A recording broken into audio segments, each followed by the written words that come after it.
What's up, everyone? Welcome back to the channel. Welcome back to another Physical Media Friday video. And yesterday I had my top 3 Thursday top 3 favorite werewolf movies video. Who noticed my itty bitty werewolves on top of my Universal Monsters Blu-ray set? I got these a while ago. A set of 9. So there's 3 different ones. They're so itty bitty. Let me show you the package. They're so itty bitty. I'm missing one of them. I dropped it and I can't find it, but it'll turn up. Who doesn't need some itty-bitty werewolves in their life? And I have another figure of sorts to show you. Some of you may have spotted it in the background of some of my videos. And then we'll get into some of my somewhat recent pickups. Only one of them is I picked up recently, as I've explained multiple times ad nauseum this year. I am on a budget. And the rest of the video will be all of the videos that I haven't shown yet, that I intended to show on Physical Media Friday. And here is the cool submerged Jason figure I picked up a while ago. And what I like about it is you could turn it on, it'll turn off by itself in a while. I'm not sure if there's a way to override that, but I really don't mind.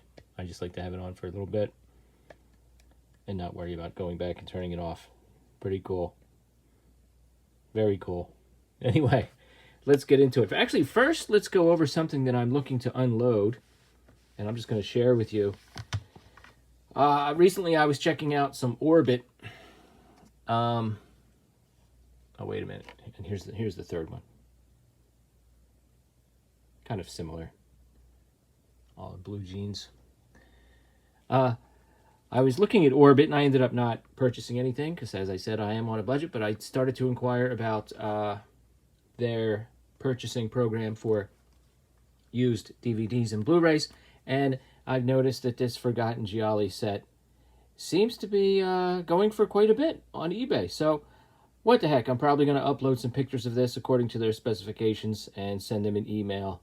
They have all the directions on how to do that. It's in really good condition, and go from there, see what they're willing to give me for it. I'm not sure if they purchase just one at a time, one set at a time, or not, because they basically say upload pictures of everything you want to sell in one email. But you know, if not, and if it doesn't work out, I'll just try to sell it on my own.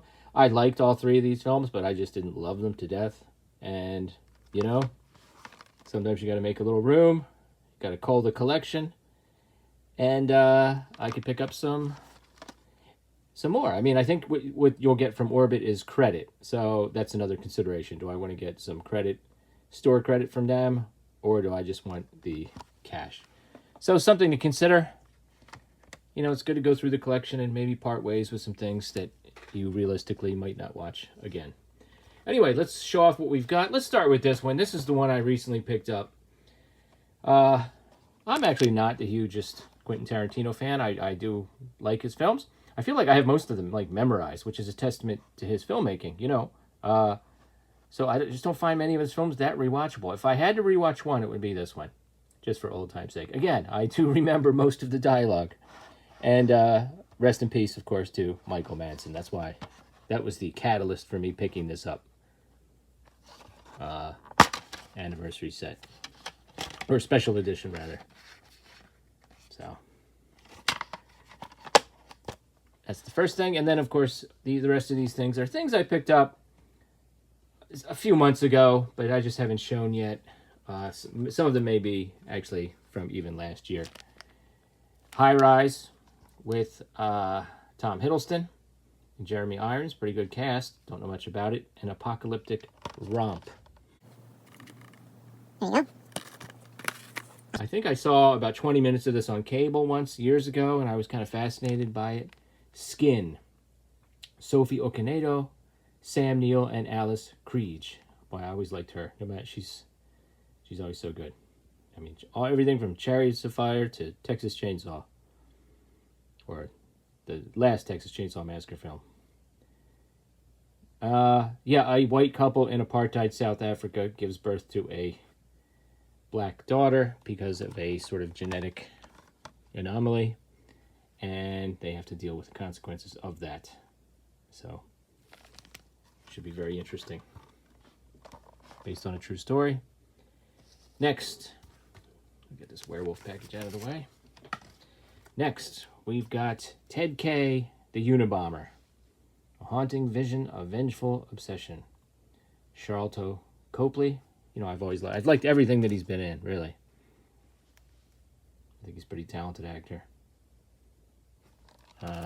You know, it's the Unabomber. Oh, didn't. That's okay. And lastly, oh boy, I don't know. I haven't watched this yet. I just cannot bring myself to throw it in. An Anchor Bay release. Okay.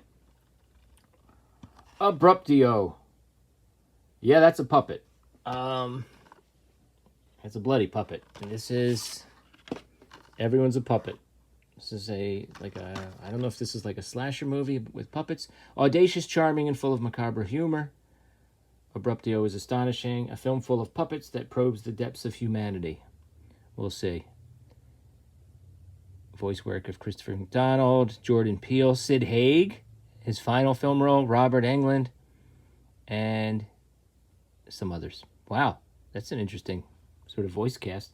Yeah, eventually I'll have, I think I sort of have to be in the mood for this, something like this. An experimental type of mood. But I'll throw it on eventually. Anybody else pick any of these up? What are your thoughts? And also, let me know if you guys are parting ways with anything in your collection, and or have you ever sold anything to Orbit, and how was that experience? Let me know in the comments below. Come back again for another Physical Media Friday. I have a few films from Radiance to show that I'm pretty excited. That'll be probably for later in September or maybe beginning of October sometime. Very excited about those, and that's probably going to be my last major pickups for the year. Oh, wait, I forgot one more. I'm sorry. As long as we're showing everything. But, yeah, but double check back for Physical Media Fridays. And then as far as next year goes, we'll have to see how it goes, how I feel about expanding my collection and where I'm at. But it's always good to sort of take stock and put the brakes on a little bit, I think. Okay, anyway, and one more thing. I picked this up a while ago now. Star Trek Deep Space Nine. I did enjoy some of it. Good cast. Certainly, I watched probably the whole first and second season at least, and then I think I kind of dropped off a little bit. I believe I read something along the lines that because of some technical reasons, this really cannot be remastered. Like, the version that we have here is as good as it's ever going to get. I don't fully understand that, nor can I explain it, but I believe I read that. So what are your thoughts about Deep Space Nine as far as the post? How would you compare it to the post Star Trek Next Generation series? And just let me know your comments in the comments below, and I'll talk to you next time. Thanks. Later.